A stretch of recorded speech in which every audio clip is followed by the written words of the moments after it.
بہت پہلے جب ہر جگہ بادشاہ ہی حکومت کیا کرتے تھے، ایک مرتبہ ایک بادشاہ اپنے ایک ملازم سردار سے ناراض ہو گیا اور اسے دربار سے نکال دیا اور حکم دیا کہ تم دن رات اپنے گھر میں پڑے رہو، نہ کہیں باہر جا سکتے ہو اور نہ ہی کام کر سکتے ہو۔ یہ بظاہر ایک معمولی حکم تھا، کیونکہ دن رات گھر میں پڑے رہنا، کچھ کام کاج نہ کرنا، فارغ وقت گزارنا بہت مشکل ہو جاتا ہے۔ ویسے بھی ایک آدمی ایک ہی جگہ اور ایک قسم کے لوگوں میں رہتے رہتے گھبرا جاتا ہے، اور تو اور بہت وحشت ہوتی ہے، وقت گزارنا دشوار ہو جاتا ہے۔ چنانچہ اس کے ساتھ بھی ایسا ہی ہوا۔ وہ سارا دن گھر میں پڑا رہتا اور کوئی کام نہیں کر سکتا تھا۔ سردار بہت پریشان تھا، کیونکہ اس کے بچوں کے پیٹ بھرنے کا سوال تھا۔ جب وہ گھر سے باہر قدم نہیں نکالے گا تو بیوی بچوں کو کھلائے گا کہاں سے؟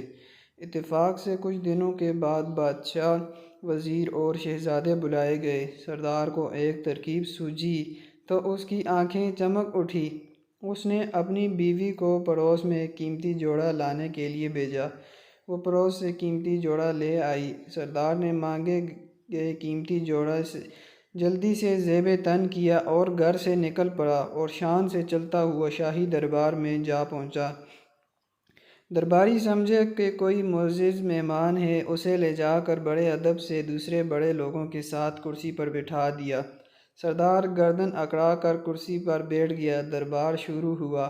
جشن کی تمام رسمیں ادا کی گئی اور اس کے بعد دسترخوان پر اعلیٰ قسم کے کھانے رکھے گئے۔ سردار نے بھی ہاتھ بڑھا کر خوب ڈٹ کر کھانا کھایا اور پھر نظر بچا کر بڑی چالاکی سے سونے کی ایک رکابی اپنے لباس میں چھپا لی اور دربار ختم ہوتے ہی وہاں سے 9 دو 11 ہو گیا اور گھر آ کر بڑے مزے سے سارا واقعہ اپنی بیوی کو سنایا۔ اس کے بعد اس کی بیوی بازار جاتی اور سونے کی رکابی کا ایک ٹکڑا کاٹ کر فروخت کر کے کچھ رقم لے آتی۔ یوں سردار کی زندگی آرام سے گزرنے لگی اور پریشانی دور ہو گئی۔ ادھر دربار کے ملازموں نے دیکھا کہ سونے کی ایک رکابی کم نکلی ہے تو بیچارے بہت گھبرائے اور رکابی ڈھونڈنے کے لیے ادھر ادھر دوڑنے لگے۔ بادشاہ نے ان کی حالت دیکھ کر کہا کہ تم سب کیوں پریشان ہو؟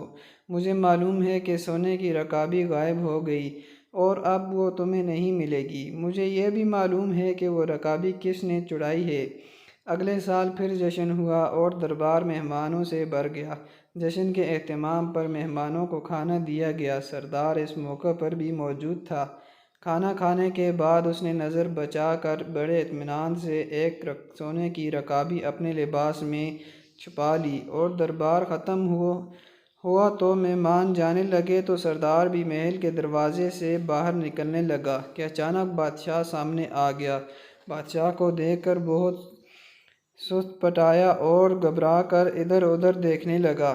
بادشاہ نے ہاتھ بڑھا کر اس کا ہاتھ پکڑا اور کہا کہ پچھلے سال کی رکابی ختم ہو گئی جو پھر ایک اور رکابی لے جانا چاہتے ہو؟ یہ سنتے ہی سردار کے ہوش اڑ گئے اور خوف کے مارے کانپنے لگا۔ آخرکار بادشاہ کے قدموں پر گر پڑا اور کہنے لگا، حضور کی حکم کی تعمیل میں مجھے میرے گھر میں بند کر دیا گیا۔ کئی مہینوں تک پریشان اور تنگ دست رہا، آخر مجبور ہو کر یہ نازیبا حرکت کی، حضور معاف کر دیں۔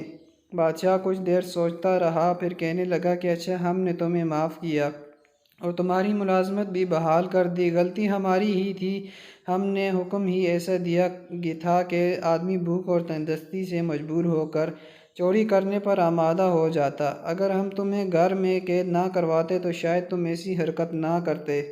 جاؤ، اب ایسی حرکت نہ کرنا۔ چوری پھر بہرحال بری حرکت ہے۔ بادشاہ اور سردار دونوں نے غلطی کی تھی، دونوں نے اپنی اپنی غلطی تسلیم کر لی اور ایک دوسرے کا آئندہ کے لیے عبرت حاصل ہو گئی۔ کہتے ہیں کہ پھر سردار نے کبھی چوری نہ کی اور نہ بادشاہ نے کبھی کسی کو ایسی سزا دی۔ پیارے دوستو، اگر ویڈیو آپ کو پسند آئی ہے تو پسند آنے کی صورت میں لائک ضرور کر دیں، اور اگر آپ میرے چینل پر نئے ہیں تو میرے چینل کو لازمی سے سبسکرائب کر دیں۔ شکریہ۔